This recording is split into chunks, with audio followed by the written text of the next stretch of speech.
Bonsoir et bienvenue à ce journal. Voici les titres de l'actualité. 22e sommet de l'Union africaine à Addis Abeba, le président Macky Sall a présenté ce matin le rapport du comité d'orientation du NEPAD qui dirige. Il sera bientôt interdit de fumer sur les places publiques. Une loi anti-tabac est en gestation au Sénégal. Qui dira Thiès, ex-place forte du chemin de fer, réclame une réhabilitation du trafic ferroviaire. État des lieux dans le dossier du jour. Enfin, la culture bio est en vogue au Sénégal. Il est possible de cultiver toute une gamme de légumes en ville. Témoin, cette exploitation à Liberté 6 que nous avons visitée. Cap sur Addis Abeba où s'est ouvert ce matin le 22e sommet de l'OUA. Les chefs d'État ont suivi la présentation du rapport du comité d'orientation du NEPAD, une communication faite par le président Macky Sall qui dirige cette institution. Envoyé spécial Oumar Seck. Tradition respectée au cours de la cérémonie solennelle d'ouverture de cette session ordinaire, la 22e des chefs d'État et de gouvernement de l'Union africaine. Tous les orateurs ont exprimé leur foi en l'avenir du continent, un continent résolument tourné vers la voie du progrès économique et social. Un continent qui a présenté une position commune aux récents débats internationaux sur le développement, au G20 par exemple, au Brésil sur le climat, un continent enfin qui prépare les prochaines discussions sur le partenariat avec l'Union européenne. C'est prévu en avril prochain. Ces avancées sont significatives selon le Premier ministre éthiopien, président en exercice sortant, qui a toutefois ajouté que l'émergence de nouveaux conflits risque de masquer tous les efforts vers le bien-être de nos populations.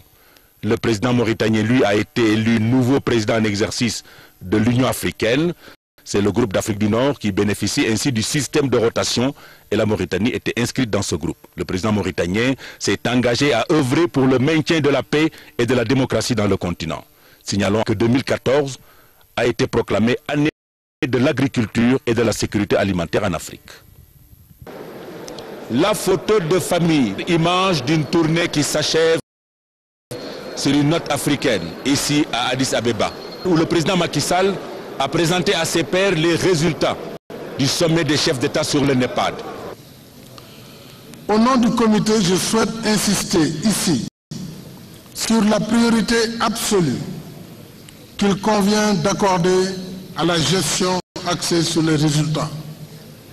Nos urgences, nos besoins sont nombreux et le temps nous est compté.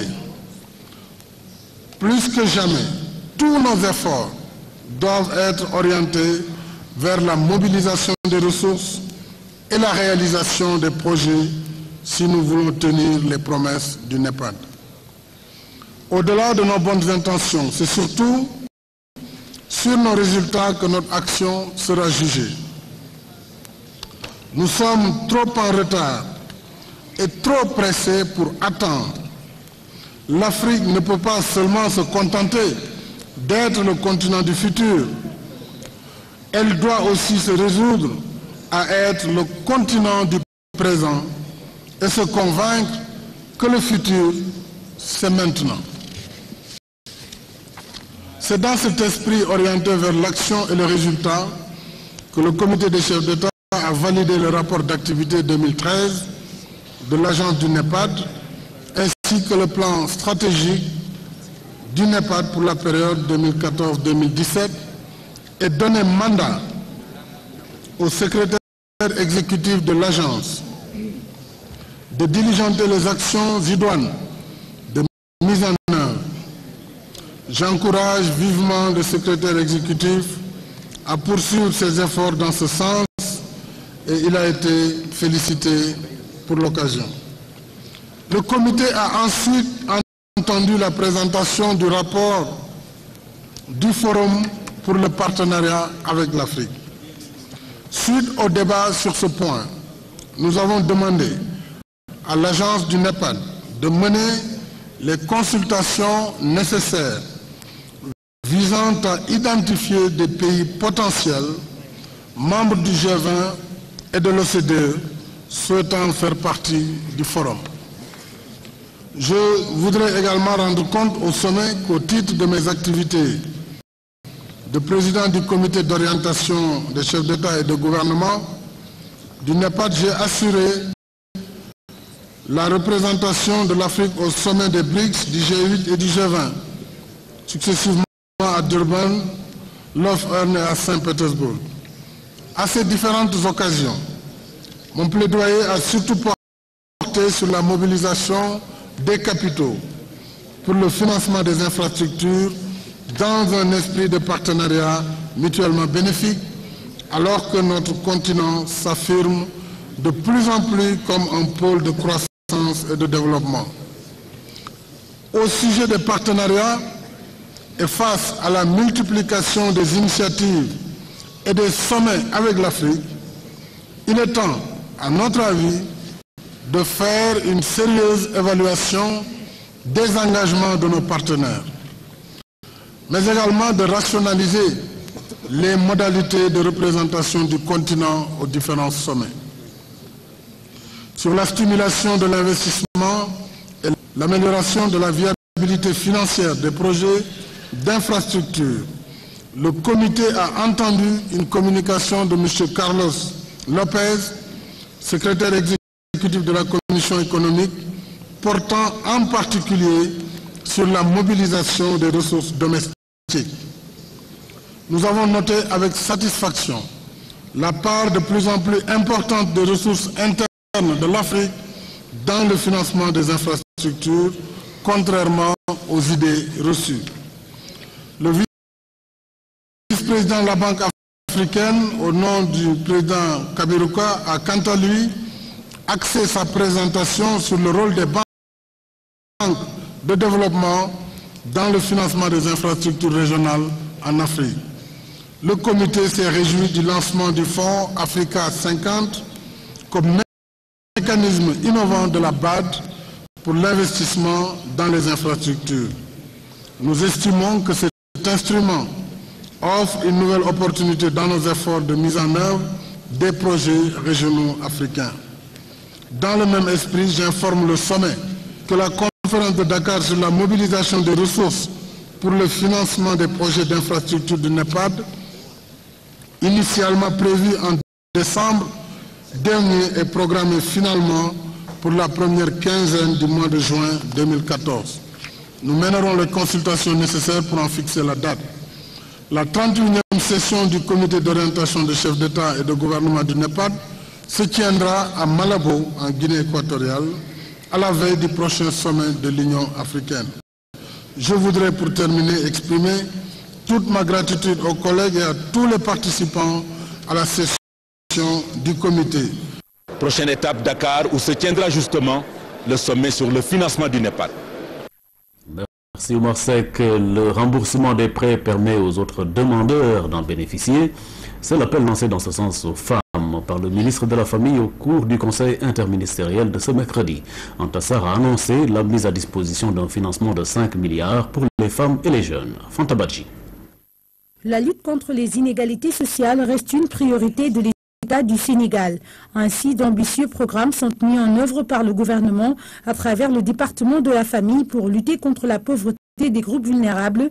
Le ministre de la Femme annonce un important fonds pour financer les activités économiques des femmes. Nous avons au total plus de 5 milliards 700 millions qui seront disponibles pour les femmes pour pouvoir les financer.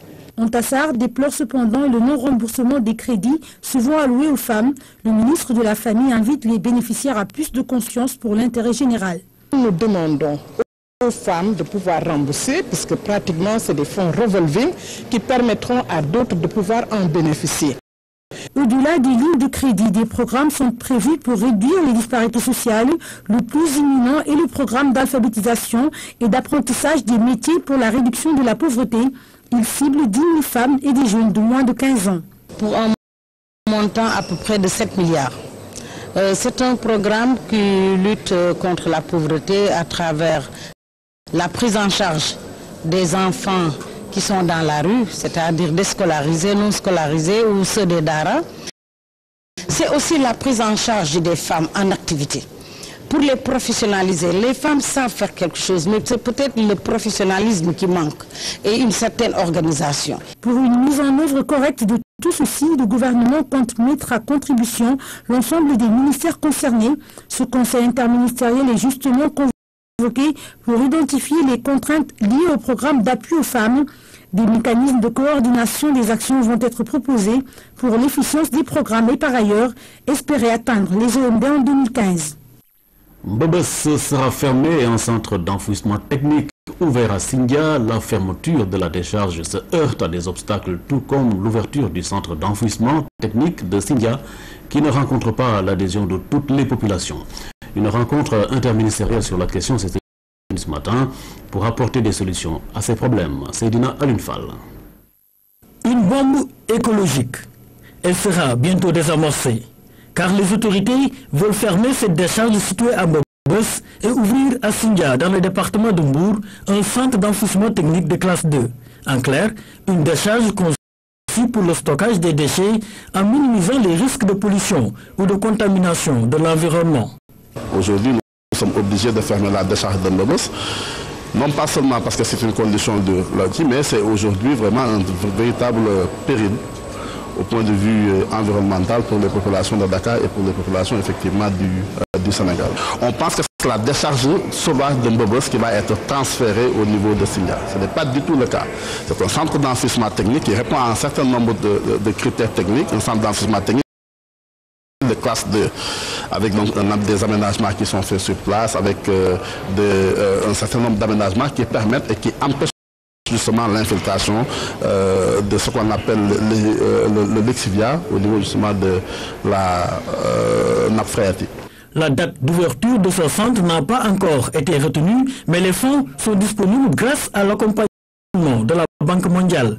Seulement, le projet se heurte à un obstacle. Les populations de Sindia se sont opposées à sa réalisation. Le problème, c'est une question d'approche et de démarche. Nous, aujourd'hui, nous mettons en place une approche et une démarche inclusive. C'est-à-dire nous allons discuter, échanger avec ces populations pour pouvoir trouver une solution consensuelle. Et nous sommes sûrs et certains que nous arriverons à trouver cette solution. Tous les problèmes liés à la fermeture de la décharge de Mbobos et à l'ouverture du centre d'enfouissement technique de Sindia ont été examinés au cours de cette rencontre interministérielle. Des opérateurs privés italiens vont exploiter ce centre qui, selon les autorités, va générer des emplois pour la localité. Le groupe consultatif de Paris a rencontré hier les élus locaux. Les différents acteurs appellent à dépasser les clivages pour aller à l'essentiel.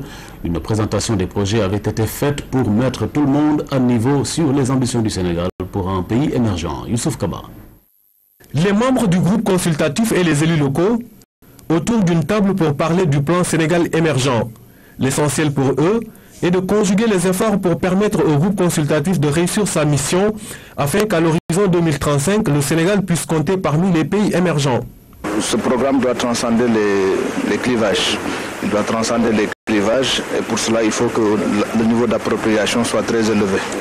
Et les élus locaux, je crois que c'est vraiment les acteurs majeurs de la démocratie à la base pour nous permettre de partager avec les populations sénégalaises parce qu'eux, ils représentent ces populations peut-être qui n'ont pas accès à cette information, peut-être également qui n'en comprennent pas toujours tous les enjeux. Je crois que c'est également leur rôle d'être des relais auprès de ces populations pour qu'une appropriation de la politique économique de l'État par les populations puisse lui garantir les meilleures chances de succès. Un diagnostic a permis de mettre à nu les défaillances des politiques économiques antérieures. C'est pourquoi le plan d'action qui va être déployé tiendra compte de ces facteurs pour plus d'efficacité. Nous pensons qu'il est le mieux à même, n'est-ce pas, d'être un peu le point focal de ce schéma institutionnel. Et les autres aspects sont des aspects financiers. C'est vrai qu'avec le groupe consultatif de Paris, le Sénégal va chercher un gap de financement. Parce qu'il ne faut pas oublier que le Sénégal est le principal bailleur de son propre développement. Et ces financements, ces infrastructures vont être réalisées sur le territoire des collectivités locales. La rencontre s'est poursuivie tard dans la soirée. Les élus locaux ont pris l'engagement de porter le plaidoyer pour faire de ce projet une réussite. Des nouvelles de l'hémicycle, les députés ont voté ce matin le projet de loi portant création de l'Office des forages ruraux. L'OFOR a pour mission de garantir un service d'eau conforme aux attentes des populations rurales et une maintenance efficace. Le ministre de l'Hydraulique et de l'Assainissement annonce par ailleurs un programme de 300 forages dans les 5 prochaines années. Kouba Diaratemar. L'alimentation correcte en eau potable des populations rurales au centre des débats à l'hémicycle ce matin. Face au ministre de l'Hydraulique et de l'Assainissement, les députés ont passé au peigne fin les problèmes, manque d'eau potable, panne récurrente des forages. Pour surmonter ces difficultés, les députés ont donné leur aval pour la création de l'Office des forages ruraux au fort. Avec la délégation privée, nous allons mieux gérer, en tout cas ces forages, surtout en matière de panne et d'entretien.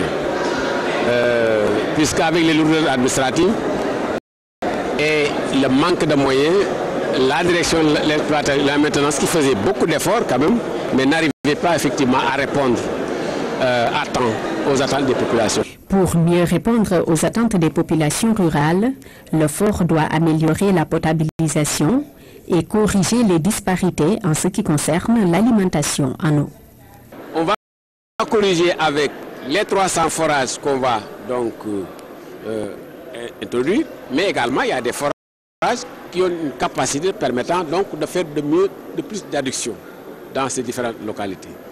Donc ces disparités-là, je pense avec ce programme, plus l'autre projet que nous avons de transfert de l'eau vers l'intérieur du pays avec toujours le lac de Guiers, je pense qu'on arrivera en tout cas à corriger ces disparités. L'Office des forages ruraux sera chargé d'organiser la gestion d'alimentation en eau potable et du patrimoine hydraulique rural. Le fort va également assurer le suivi et l'entretien des forages en milieu rural. Une loi forte pour lutter contre le tabagisme. Le projet de loi anti-tabac au Sénégal veut être en conformité avec la convention cadre de l'OMS. Cette initiative vise l'adoption par le Parlement du texte qui interdit de fumer sur la place publique pour préserver la santé de la population. Daba Kebesi. Les fumeurs ont le droit de fumer, mais pas celui de nuire à la santé des autres. Conformément à cet adage, le ministère de la Santé et de l'Action sociale, ainsi que tous les acteurs de la lutte anti-tabac, vont proposer à l'Assemblée nationale une loi très restrictive sur l'usage du tabac. Le Sénégal ayant ratifié la Convention cadre des Nations unies contre le tabac, le seul traité de santé de l'organisme est dans l'obligation de respecter les engagements internationaux. Le traité international qui constitue aujourd'hui la référence en matière de lutte anti-tabac dans le monde. C'est ainsi que nous avons produit un projet de loi qui reprend les dispositions essentielles de cette convention. Les principales dispositions tournent autour de la protection contre l'exposition à la fumée du tabac, qui se traduira concrètement dans les faits par l'interdiction de fumer dans les lieux publics. Il y a aussi une autre disposition qui vise à restructurer les politiques fiscales afin de renchérir le prix du tabac et en tout cas de créer aussi des recettes fiscales. Nul ne comprendra que le Sénégal puisse se doter d'un projet de loi de lutte contre le tabac et permettre que des hommes puissent fumer dans les lieux publics et surtout dans des lieux de culte et surtout dans des lieux de pèlerinage. Donc cette disposition fondamentale, qui est l'interdiction totale de fumer en milieu public, est capitale et doit être la disposition phare de ce projet de loi. Le tabac est nuisible. Beaucoup de jeunes subissent une dépendance accrue à ce produit. L'adoption de la loi permettra ainsi de prendre des mesures coercitives contre sa promotion. La hausse des taxes va rendre la cigarette plus inaccessible et les recettes engendrées vont servir au renforcement de la couverture médicale universelle. Il y a aussi une autre disposition qui vise à restructurer les politiques fiscales afin de renchérir le prix du tabac et en tout cas de créer aussi des recettes fiscales. Ces deux objectifs vont en tout cas avoir comme impact la baisse de la consommation et en tout cas l'augmentation des recettes fiscales de l'État qui pourraient servir à financer des activités de promotion de la santé telles que la couverture de maladie universelle par exemple. Le taux se resserre autour de l'industrie du tabac. Cette nouvelle législation, si elle voit le jour, permettrait à notre pays de rentrer dans le cercle restreint des pays qui ont interdit de fumer sur les lieux publics et d'assurer une meilleure santé à la population. Toujours en rapport avec la santé des populations, un atelier du projet de dépollution de la baie de Han s'est tenu à Dakar. L'objectif est de faire des choix technico-financiers pour entamer les études de terrain et les réalisations. Le coût du projet s'élève à 33 milliards de francs. Le ministre de l'Hydraulique et de l'Assainissement a présidé l'ouverture de l'atelier, compte rendu signé à Wandiaï. La baie de Han, située sur la façade orientale de la presqu'île du Cap-Vert, entre la pointe de Bel-Air et le village de Mbao, est particulièrement affectée par la pollution. La dégradation de la baie de Han est essentiellement due aux déchets rejetés par les usines.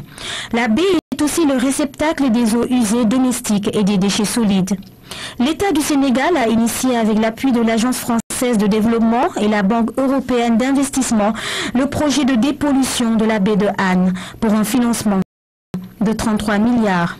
Le gouvernement, en relation avec les partenaires au développement tels que l'AFD et la BI, ont mis en place donc un projet. Il est vrai que depuis quelque temps on en parle, mais ce projet fait son bonhomme de chemin puisque ça urge aujourd'hui que la solution soit apportée pour dépolluer complètement cette baie pour qu'elle redevienne effectivement ce qu'elle était, la plus belle plage. Cet atelier fait suite à la mission A. La mission B a pour objet de procéder à l'étude comparative des variantes d'assainissement. Elle permet aussi les études de terrain. C'est une zone de refuge et de reproduction des poissons.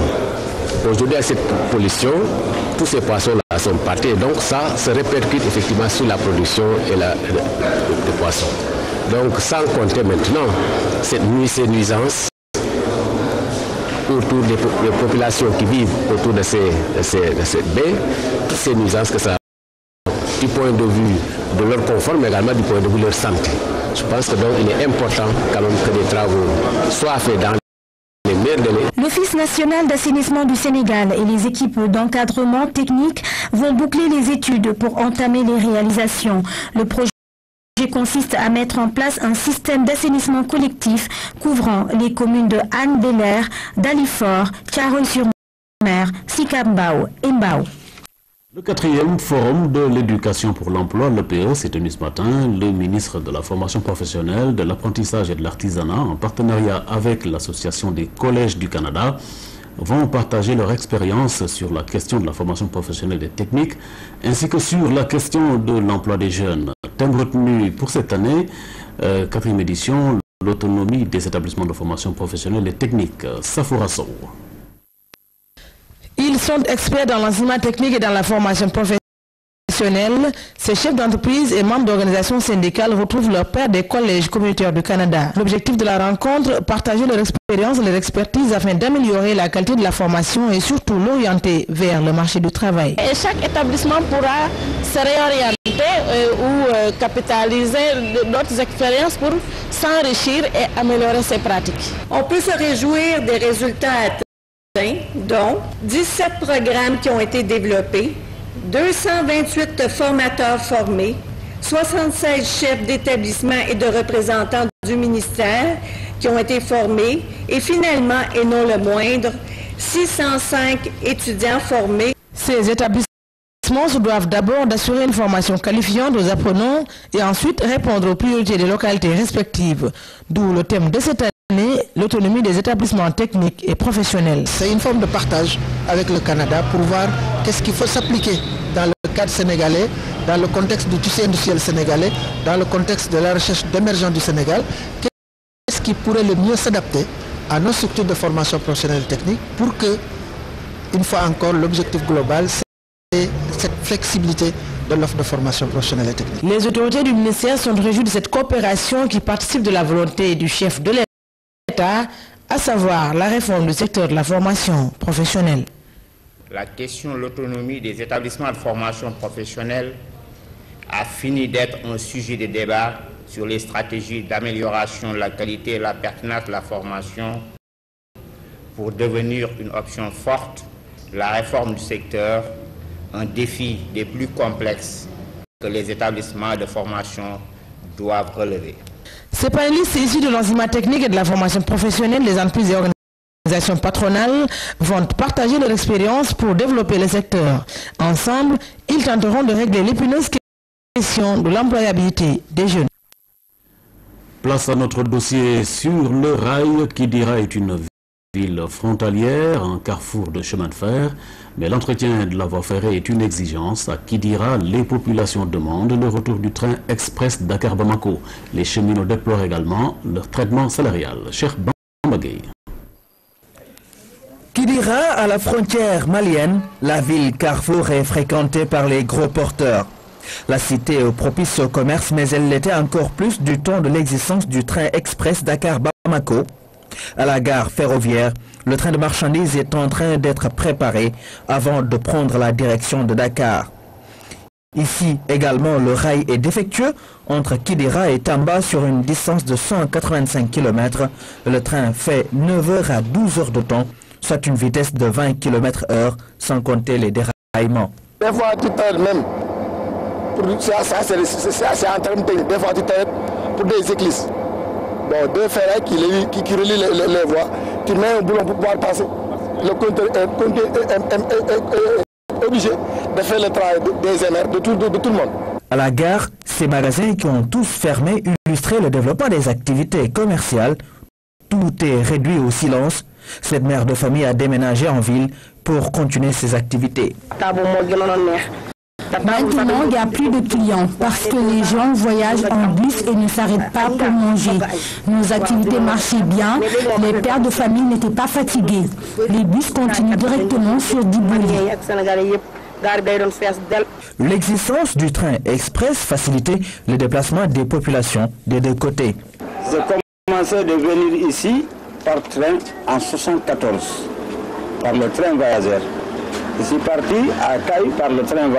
Je suis revenu par l'express. Ça marchait très bien. La société Transrail, concessionnaire de la ligne Dakar à Bamako, fait des recettes sur les contrats signés avec les sociétés, mais les cheminots déclarent ne pas sentir cela. La nouvelle direction n'a rien investi.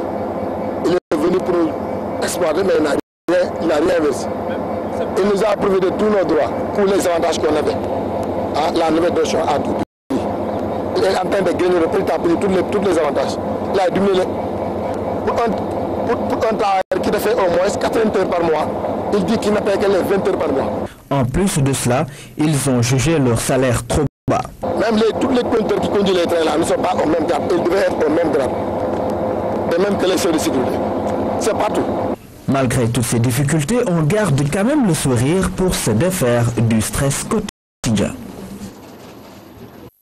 Thiès, la capitale du rail, est la dernière étape de notre série de reportages sur l'axe ferroviaire Dakar-Saint-Louis.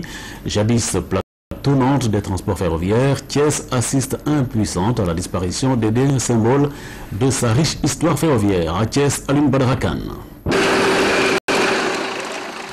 Les chemins de fer, l'âme de Thiès, tout, absolument tout semble confirmer.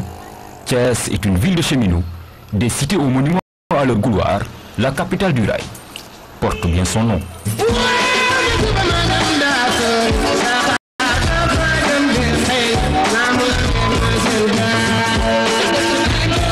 Mais ce sont là les derniers symboles de la splendeur passée des chemins de fer à Thiès. Certains n'existent plus. C'est le cas de cette école. Elle dépendait de l'ancienne régie des chemins de fer du Sénégal. Avant sa fermeture, des générations de cheminots ont été formés ici. C'est un pan de l'histoire des chemins de fer qui disparaît. Cette école formait des gens pour les ateliers de la régie des chemins de fer, des éléments qualifiés qui sortaient avec un diplôme ferroviaire qui s'obtenait sur la base d'une moyenne de 12. Une moyenne inférieure à 12 ne conférait pas à l'élément le diplôme de l'école. Les ateliers, les services techniques parce qu'on formait des techniciens, pas des administratifs. Les services techniques du chemin de fer ont ressenti donc le contre-coup, la disparition de cette école ferroviaire. La fermeture de l'école a été un bien mauvais présage. Tout part en ruine. Les chemins de fer se portent mal, au grand désarroi des Thiessois. On n'a que le chemin de fer. Tous les jeunes, si vous voyez les jeunes qui viennent de sortir à l'école, bon, c'est ce qu'ils veulent, bon, ils viennent travailler au niveau de la société nationale, chemin de fer. C'est ce qu'ils souhaitent. Mais ils n'ont plus d'espoir même. Dans toutes les familles, vous trouvez un cheminot. Moi, je suis de Diakhao.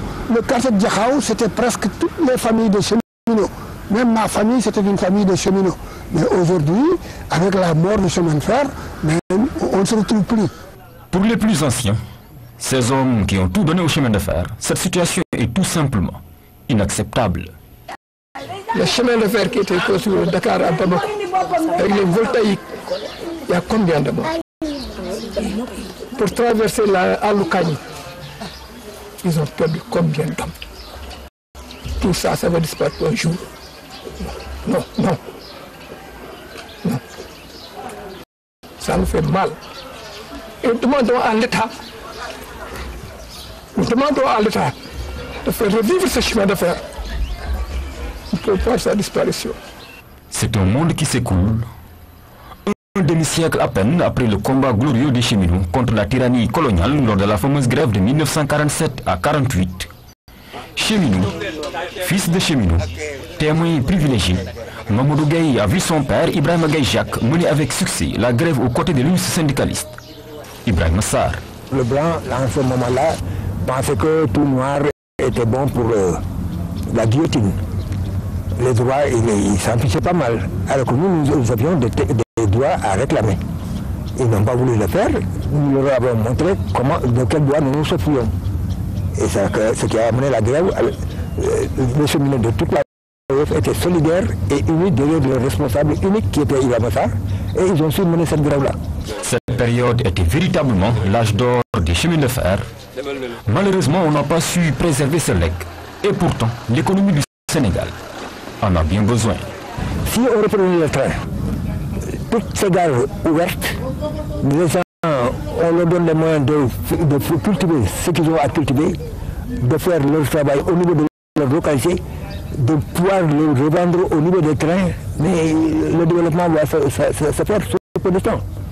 Mais si on tue le chemin de fer, on tue également le développement du Sénégal. L'utilité des chemins de fer dans le développement d'un pays n'est plus à démontrer.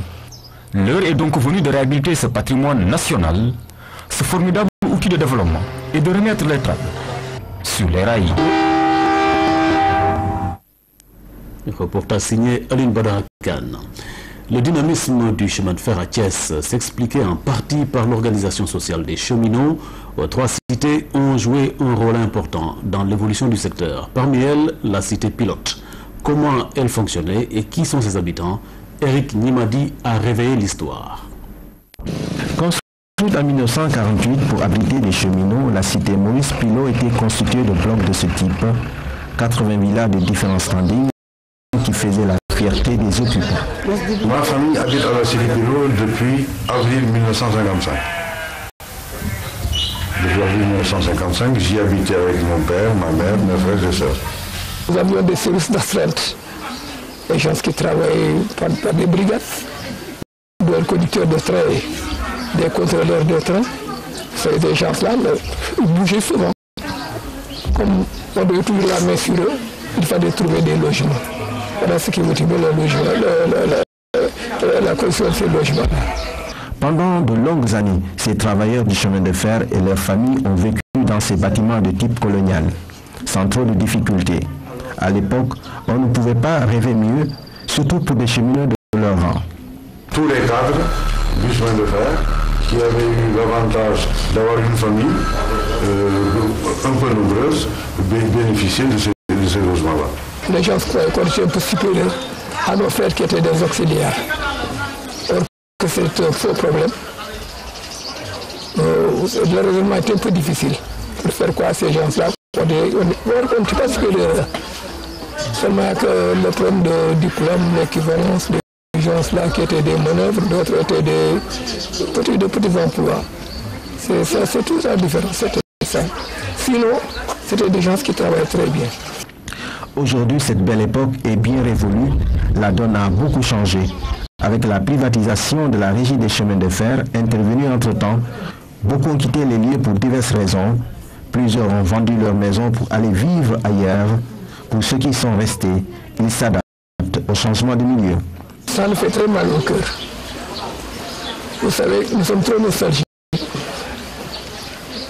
en voyant le temps passer. Dans l'émission d'aujourd'hui, les gens commencent à faire des transformations. Vous voyez ces bâtiments-là jusqu'à présent, ça devient une autre cité. On a un autre point de vue que cela. Parce qu'on devait conserver quand même un certain gré de, comment dire, encore, de souvenirs. Parce que ça disait beaucoup de choses. Hein. Ça disait beaucoup de choses, ces cités-là.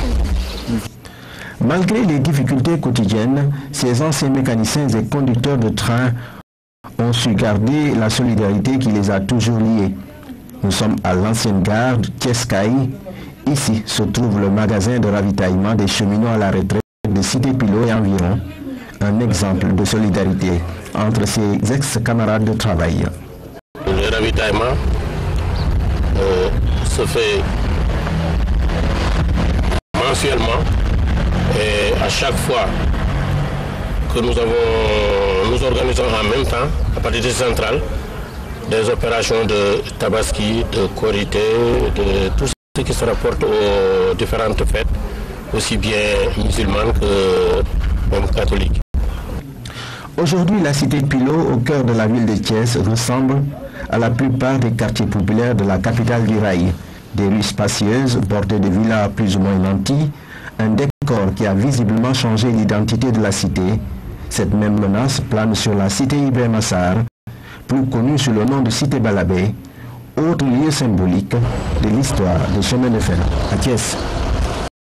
Reportage de Eric Nimadi à Cité Pilot. Du 5 au 18 mars va se dérouler la foire internationale de l'agriculture et des ressources animales. Cette 15e édition se tiendra au CICES. Ce sera l'occasion de parler des exploitations agricoles familiales, de la sécurité alimentaire et du foncier. Cette année, les organisateurs n'attendent pas moins de 700 exposants. Amilou Diop. Dans un peu plus de 2 mois va démarrer la FIARA, une rencontre entre producteurs agricoles, consommateurs et agro-industriels. L'édition 2014 veut battre les records des années passées et sur ce, toutes les dispositions sont prises pour faire participer beaucoup d'exposants et de pays. L'édition de 2014 sera également marquée par une participation importante des agriculteurs et transformateurs des différentes régions du pays d'une part et par la détermination des exposants venant de la sous-région d'autre part. Le comité d'organisation attend pour cette édition au moins 700 exposants, 15 à 20 pays, 13 à 14 000 entrées par jour, une quantité, une diversité encore plus importante de produits. Pas d'inquiétude donc chez les participants. La question de la cherté des stands, des tracasseries sur les routes, entre autres, ont été bien étudiées cette année. Innovation majeure de cette 15e édition, les organisateurs de la FIARA comptent organiser des journées de consultation médicale gratuites. Une innovation de taille et nous avons déjà saisi dans ce sens-là le ministère de la Santé parce que nous souhaiterons dans le cadre de cette FIARA-là organiser des journées de dons de sang, des journées également de consultation gratuite. Mais vous savez ça, on écrit, nous marquons notre intention de faire ça. Et ce sera maintenant au ministère de nous dire si c'est faisable ou non et dans quelles conditions. Pour donner aussi un cachet culturel à la FIARA, le comité d'organisation compte faire jouer au CICES Djaliba Kouyaté et Elhaj Babmal, deux virtuoses de la musique africaine. Manger bio, on en parle beaucoup dans un monde où la recherche de plus de productivité pousse les exploitants à utiliser toujours plus d'engrais. Où trouver les légumes bio en ville l'espace manque, il est possible de faire du maraîchage hors sol avec du matériel de récupération, même sur un balcon. Au rond-point de Liberté 6, Mama Africa a réussi la prouesse de faire pousser une large gamme de légumes. Visite guidée dans un jardin pas comme les autres, avec Amsadou Sey. Du maraîchage en plein cœur de Dakar. Laitue, choux, piments, ail, graines et feuilles de moutarde ou encore menthe. Et ça, c'est ce qu'on appelle une culture bio hors sol. Nous sommes au rond-point Liberté 6. Bienvenue chez Maman Africa. Visite guidée. C'est la moutarde, mélisse. Je l'ai amenée d'Italie. C'est une plante qui est à la fois, on peut dire mixte, parce qu'on cuisine avec, on fait une tisane avec, on fait du n'importe quoi avec. Et on prend la feuille comme ça. On a dit que quand tu as une mauvaise haleine, tu la prends, tu prends les feuilles, la mauvaise haleine est partie. On a 7 variétés de laitue ici, 7 variétés. Il y a la laitue rouge, la laitue feuille de chêne. Donc les laitues là, on en a 7, vous allez voir les autres aussi, dans les autres tables. Dans ce jardin, tout est bio, sans engrais. La propriétaire des lieux tient à ce label. La récupération, c'est aussi son dada. Ici, laitue et feuilles de moutarde se côtoient dans un pneu recyclé ou un seau qui a connu de meilleurs jours. Maintenant, si tu as un seau, il ne faut pas le jeter. Même les bouteilles de Kirène, il ne faut pas les jeter, salir la nature. Tu les prends, tu les mets, tu mets de la menthe. Vous avez vu, ça c'est une petite bouteille, mais qui a de la menthe, qui suffit pour une maison. Deux sortes de cultures. Une culture en hydroponique, c'est-à-dire que de l'eau, vous avez vu, avec les oligo-éléments. Et ici, vous avez culture sur substrat, c'est-à-dire coque d'arachide, balle de riz et gravier. C'est ça qu'on a et qu'on jetait. Les coques d'arachide, on les jetait. Et si vous êtes à la recherche de produits réputés non adaptés au sol sénégalais, vous serez servi. Feuilles de laurier, cresson, lavande, mélisse ou encore poivron rouge. Maman Africa cultive et expérimente une large gamme de légumes. Je crée mes propres graines. Une graine qui me vient d'Asie, dans les pays asiatiques. Arrivée ici, je les tropicalise. Pour cette dame qui est dans le métier depuis 15 ans, le développement du Sénégal ne peut se faire sans l'agriculture. Et son slogan résume ses convictions. Un toit, un micro-jardin, la faim vaincue, la pauvreté éradiquée. Visite du ministre des Forces armées au Mali en compagnie de hauts responsables de l'armée et de la gendarmerie. Augustin Tine a rendu visite au contingent déployé à Kidal, Gao et Sévaré. Aux troupes sénégalaises et africaines, il a porté un message du président de la République, message d'encouragement et de fidélité dans leur mission de maintien de la paix dans un pays ami. Il leur a également présenté les condoléances du peuple sénégalais pour la perte de 2 des leurs. Aboubakry Kane. Au cœur du massif de l'Adrar des Ifoga, Kidal est la 8e région administrative du pays. Cette partie du Nord Mali abrite le poste de commandement du 12e régiment mixte de la MINUSMA. Accompagné d'une forte délégation dont le chef d'état-major général des armées et le haut commandant de la gendarmerie en second, le ministre des Forces armées est venu rendre visite aux troupes sur place. Après un exposé des activités à la direction des transmissions de la zone de défense, Augustin Tine a transmis au contingent sénégalais et autres forces africaines présentes à Kidal un message du président de la République. Nous sommes venus donc vous apporter non seulement le soutien et les encouragements du président de la République, mais ceux-là du peuple sénégalais. Naturellement, nous profitons de l'occasion pour vous présenter à tous, Tchadiens, Béninois, Maliens, Sénégalais, Guinéens, tous Togolais, tous ceux qui sont engagés ici, vous présenter nos sincères condoléances pour tout ce que nous avons perdu sur cette terre du Mali. L'Afrique est un seul et même ensemble indivisible, et ce n'est que dans la paix qu'elle peut être construite et développée, dira le ministre. Il faut donc travailler ensemble pour apporter la paix et la stabilité dans cette partie nord du pays. Pour ce faire, tous les moyens nécessaires sont ainsi mis à la disposition des troupes. Un message bien accueilli par le bataillon bataillon sénégalais et les compagnies guinéennes et tchadiennes sous les ordres du colonel Ndiaye. Il y a toujours quelques éléments résiduels qui ont une volonté de faire valoir leur effet majeur. Cependant, tout le dispositif qui est mis en place permet pour le moment de contenir cette menace particulière. Le Mali, c'est un pays de frères. Vous savez l'histoire d'un pays uni. Donc c'est plus de motivation pour moi d'être ici au Mali pour participer à l'effort. Après Kidal, cap sur Gao, 7e région administrative du Mali. Direction, le palais des congrès. Sur place, le ministre des Forces armées a réitéré le message d'encouragement et de fierté du peuple sénégalais. Les défis sont nombreux et les tentations des fossoyeurs de la paix toujours présentes. Il faut alors redoubler de vigilance. Les activités que nous avons à mener ici, c'est des activités d'appui génie, allant des travaux de protection de la force aux missions d'appui à la mobilité au profit des unités de la MISMA. On est parvenu à maintenir le sentiment de sécurité, on est parvenu à couvrir tout le périmètre communal de Gao et au bout du compte, on l'a mis hors portée effectivement de l'insécurité. Après la brigade de vigilance de Gao, la délégation s'est rendue au poste de commandement où le général Samb dirige le secteur ouest avec plusieurs nationalités. Le moral est à un niveau satisfaisant. Il y a encore des efforts à faire comme toujours, mais nous sommes très satisfaits du niveau du moral de nos personnels dans le secteur. Dans la région de Mopti au centre du Mali, Sévaré, situé sur l'axe Bamako-Gao, a été la dernière étape de la visite du ministre des Forces armées.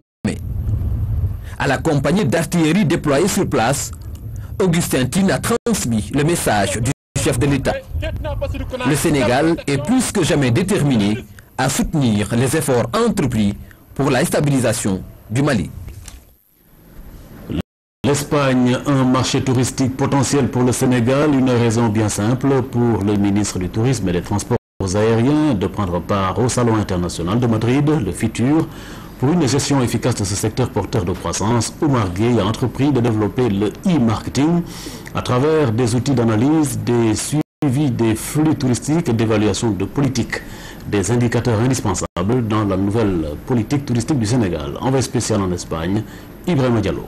Un environnement propice aux affaires, des conditions favorables aux rencontres et discussions et une occasion de découverte de nouvelles destinations. Le FITUR, l'un des plus grands salons de tourisme en Europe, sinon le plus important sur le vieux continent, est un événement marquant pour les acteurs de ce secteur porteur de croissance dans le monde. Le Sénégal, fidèle à ce rendez-vous du donner et du recevoir, s'est distingué par la forte présence de sa délégation, l'engagement manifeste de ses exposants, l'agressivité de ses experts dans le B2B, la finesse et l'élégance de ses hôtesses qui symbolisent la beauté et la teranga sénégalaise.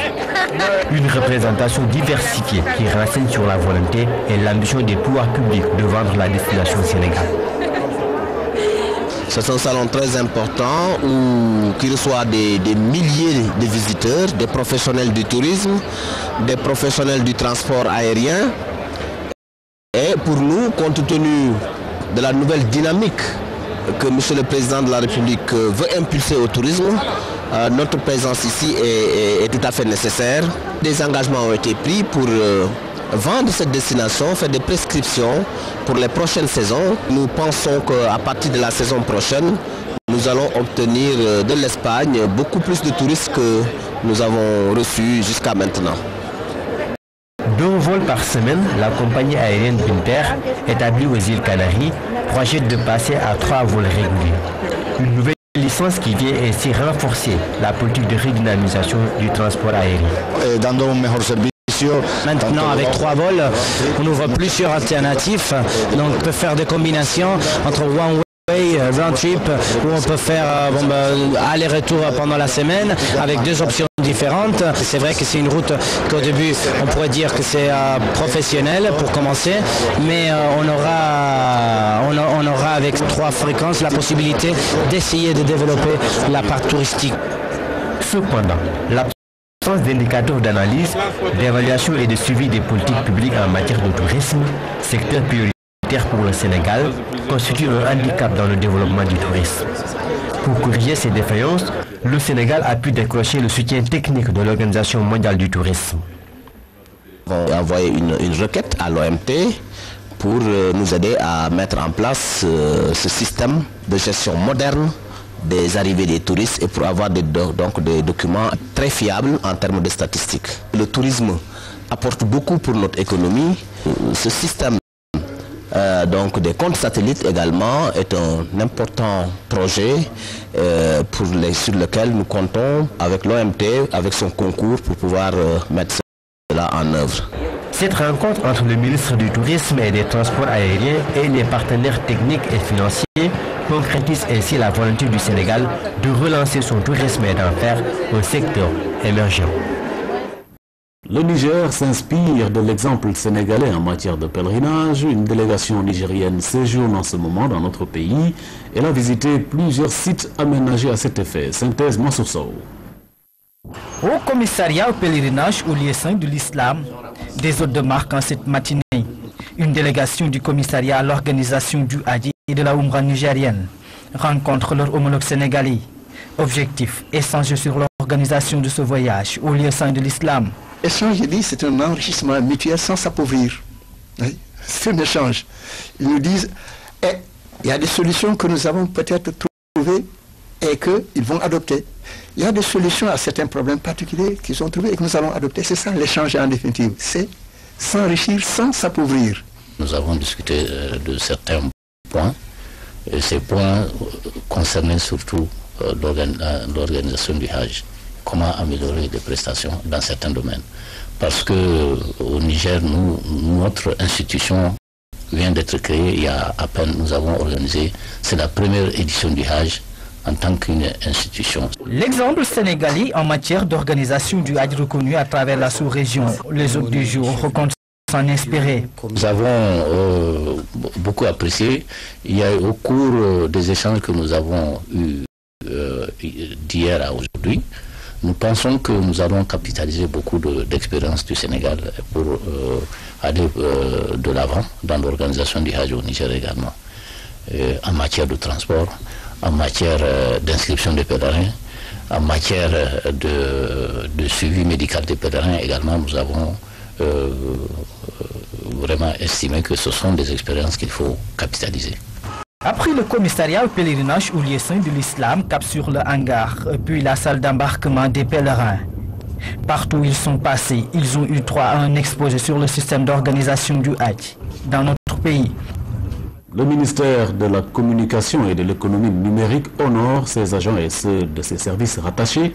Des dizaines de personnes en service ou en retraite ont été élevées au grade d'officier de l'Ordre national du Lion et de chevalier de l'Ordre national du Lion. Le ministre Cheikh Mamadou Abiboula Dieye a salué toute la portée symbolique qui a caractérisé cette cérémonie. Compte rendu Adama Dione. En organisant cette cérémonie empreinte de solennité, le département de la communication sacrifie à une vieille tradition républicaine, celle-là qui consiste à honorer devant leurs familles, leurs amis et leurs collègues, des travailleurs ayant servi la patrie avec loyauté, abnégation et efficacité. Une cérémonie d'hommage à de valeureux agents qui s'inscrit en droite ligne de différentes activités du ministère au cours de l'année écoulée. Au cours de l'exercice 2013, le ministère de la Communication et de l'Économie numérique a pour l'essentiel réalisé les principales missions suivantes. Pour le sous-secteur de la communication, la répartition de la subvention de la presse d'un montant de 700 millions de francs CFA entre les organes, presse traditionnelle, presse en ligne, radio communautaire, les cyberpresse et la formation au système. La mise en place d'un groupe de travail composé de 3 commissions pour réfléchir sur le statut juridique de la maison de la presse, la numérisation des archives du ministère. Cette opération a permis de traiter des documents d'une valeur patrimoniale inestimable. Enfin, le plaidoyer que le ministre a bien fait auprès des parlementaires pour l'adoption du code de la presse. Le rôle plus que jamais important que joue la presse nationale, surtout dans le cadre du renforcement de la démocratie et de l'état de droit au Sénégal, justifie à plus d'un titre ces honneurs rendus. Des agents de la RTS, du quotidien Le Soleil, de l'APS et du ministère de la Communication ont été élevés pour les uns au grade de chevalier de l'Ordre national du Lion, pour les autres au grade de chevalier de l'Ordre national du Mérite. En vous décernant ces médailles, c'est donc le Sénégal qui vous témoigne de son éternelle reconnaissance par rapport à vos contributions diverses, mais ô combien décisives à sa marche irréversible vers le progrès. C'est notre chère République qui vous félicite et qui célèbre en cette journée mémorable tant d'années de dévouement et de sacrifices consentis au service de notre jeune nation. Et c'est pourquoi, mesdames et messieurs, il me plaît aujourd'hui, au nom de son Excellence Monsieur le Président de la République Macky Sall, du gouvernement et de l'ensemble des ministres, je voudrais en leur nom à tous vous remercier. Vous remercier au plus profond de nous-mêmes pour ces belles années que vous avez consacrées au développement de notre pays. Cette occasion a aussi été saisie par le ministre pour exhorter tous les acteurs de la communication à s'engager résolument et définitivement dans la marche vers le numérique afin que le Sénégal puisse être au rendez-vous au lendemain du 17 juin 2015. Toutes nos félicitations à nos confrères et nous en venons à l'actualité sportive forte du week-end. Modulo Eumeu, un combat de report. Ce choc entre deux mastodontes de l'arène est qualifié de combat mystique. Le mystique, un aspect capital dans le milieu de la lutte. Il n'est pas négligé par les lutteurs qui respectent à la lettre les consignes des marabouts. Un dossier signé Abdul Aziz Ban. Il est très difficile de parler de la lutte sans y inclure le volet mystique. Il est d'une importance capitale pour les lutteurs. Ils ne badinent vraiment pas avec. Mais c'est quoi au juste le mystique? Le mystique, ça a une connotation plus ou moins religieuse, c'est-à-dire une certaine, disons, connotation de soufi, de se retirer du monde. Maintenant, bon, les pratiques mystiques sont un peu dites les pratiques ici, en fait, magiques, c'est-à-dire il y a une certaine pratique de maraboutage, en fait, pour s'annihiler la volonté de quelqu'un d'autre. Donc, si on veut, globalement, ce que vous parlez de mystique, il faut le prendre comme des pratiques de maraboutage, quoi. Ce volet mystique tant convoité dans le milieu de la lutte peut être scindé en deux parties. Les débattre dans un premier temps. Et les kharfoufa, c'est tout ce qui constitue donc l'arsenal mystique. Tout ce que l'on peut voir, toucher et utiliser et que les gens peuvent quand même être témoins. Mais lorsqu'il s'agit de débattre, c'est l'ensemble des préparatifs mystiques qui constituent de trois éléments. Le diap, incantation visant à calmer les mots, les esprits ou les efforts nocifs des pratiques de l'adversaire. Il y a aussi le nyam, prière de protection d'origine traditionnelle ou islamique. Et enfin, les mots, prière d'introduction à effet protecteur. Les lutteurs sont donc prêts à tout pour gagner un combat. Ce qu'ils appellent le Senghor, là, cette histoire qu'ils brandissent, c'est confectionné avec des choses un peu extraordinaires. On va prélever une certaine, des laves, par exemple, des larves, des baves de mort qu'ils mettent dessus. Les cercueils des morts aussi, on va prélever des bouts de bois pour le mettre. Le linceul des morts, on le prend.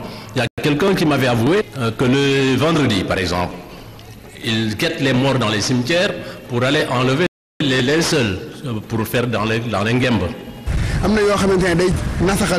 Ils font tout pour atteindre mystiquement leur adversaire. Il y a de ces lutteurs qui n'hésitent pas à vouloir paralyser leur adversaire. Dans le choc Modulo Eumeu, on ne cessera jamais de parler de bataille mystique, un duel à distance avant et pendant ce combat. On ne peut pas négliger le mystique dans ce combat parce qu'aucun lutteur ne peut pas aller dans l'arène et ne pas donc prendre tous ces éléments en compte. Le Coran est très présent dans ce combat. Des fétiches sont aussi utilisés par les lutteurs. Des sacrifices faits pour atteindre mystiquement son adversaire. Moussa Nying est connu comme préparateur mystique à l'écurie de Fass. Ses poulains ont eu à rencontrer Modulo et Eumeu. Il connaît très bien ces deux lutteurs. Eumeu,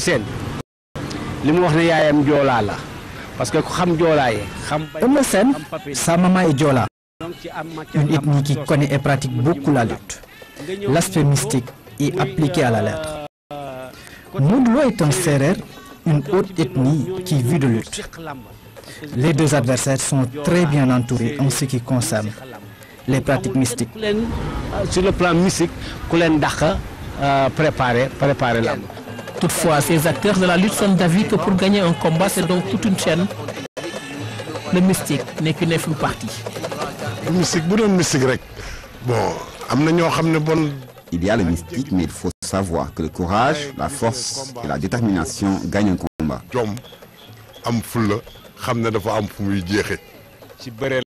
Modou Lo et Eumeu Sène partent à chance égale. Sur le plan mystique, ce sera du 50-50. Le combat Modou Lo-Eumeu Sène reporté à 2 reprises est qualifié de combat très mystique. Dans le milieu de la lutte, ils sont nombreux à soutenir que l'aspect mystique risque de prendre le dessus sur le spectacle tant attendu. Demain, jour de vérité, 8e journée avancée de la Ligue 1. Diambar de Saly a largement battu l'Olympique d'Angor, 4-0, score du match. Une victoire qui relance l'équipe de Saly. Le Giraffe de Dakar a fait match nul 0-8 partout avec la Sunor. Abdul Aziz Ban. Pas de round d'observation dans ce début de match. Diambar ouvre le score dès la 2e minute. Sedina Keita sur cette tête trompe la vigilance de Djambi Doucouré. Les poulains de Boubacar Gadiaga, boostés par ce but, continuent leur domination.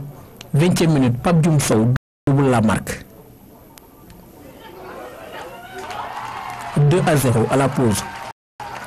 À la reprise, Diambar est encore d'attaque. Pape Dioum Sow, bien servi dans la surface de réparation, inscrit son doublé de la soirée. Diambar déroule face à une équipe d'Angor qui n'a été que l'ombre d'elle-même après l'expulsion de son coach Sidar Sarr. À 20 minutes de la fin du match, Amadou Diop, le capitaine, marque le 4e but de Diambar. Il est récompensé pour ses efforts. 4-0 pour Diambar. Le stade Caroline Faye réussit à l'équipe de Saly qui doit y évoluer pour sa rencontre en Ligue africaine des champions. On peut dire que ça nous réussit bien. Je pense que c'était une première officiellement. Donc c'est vraiment bien de gagner avec 4 buts d'écart, 4 buts à 0. C'est avec la manière, même si c'est parfois un peu entaché par du manque de concentration. Mais bon, si on avait dit au début qu'on allait gagner 4-0, on aurait signé tout de suite. Mais bon, dans l'ensemble, je pense que la victoire n'a pas été volée. À Diourbel, la Senior et les Giraffe se sont partagés les points. Un nul 0-0 entre les deux formations. Sachez avant de nous séparer que le comité d'organisation du Festival international francophone 2014 a été officiellement installé hier. À cette occasion, le directeur de la haute compétition s'est adressé aux responsables fédéraux de la discipline. Synthèse Tanakhandiaï. Associative, Souleymane Boun Daouda Diop a officiellement installé le comité d'organisation du FISAO 2014. Ce comité d'organisation sera piloté par le vice-président de la Fédération sénégalaise d'Escrabble. Nous espérons pouvoir relever le défi de l'organisation. En tout cas, nous avons les capacités techniques, nous avons les compétences et nous allons chercher les moyens, nous y mettons. Avec l'appui du ministère, il est évident effectivement que nous pourrons réussir à organiser ce festival. Qu'à cela ne tienne, le directeur de la haute compétition n'est pas content des fédéraux, mais assure que l'État mettra nos représentants dans les meilleures conditions de préparation. Le Scrabble sénégalais quand même est une référence au niveau mondial. Nous disposons en notre sein des champions du monde. Il s'ajoute que des Sénégalais siègent au niveau de la Fédération internationale. Et ce sont les seuls Africains qui siègent. Donc ceci nous donne des gages de succès dans l'organisation et la participation de notre équipe nationale. Revenons sur les activités d'une discipline qui a donné à notre pays les rares champions du monde, Souleymane Boun Daouda Diop avertit. Nous avons des doutes. D'abord, nous devons les installer à 9h et l'installation s'est faite à 10h30. Et le sport ne connaît pas ces retards-là. On est forfait. Il s'ajoute que nous avons un président qu'on ne voit pas. Parce qu'aujourd'hui, il faut le dire, l'installation d'un comité d'organisation est un moment très fort dans la vie d'une fédération qui a pris l'engagement d'organiser un championnat d'Afrique. Et si on ne voit pas le président, la personne morale de cette fédération, nous avons des zones d'inquiétude.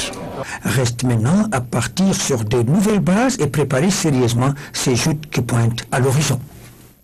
Voilà, les lampions s'éteignent sur cette tranche d'infos. Merci d'avoir été des nôtres. À très bientôt sur cette antenne. Au revoir.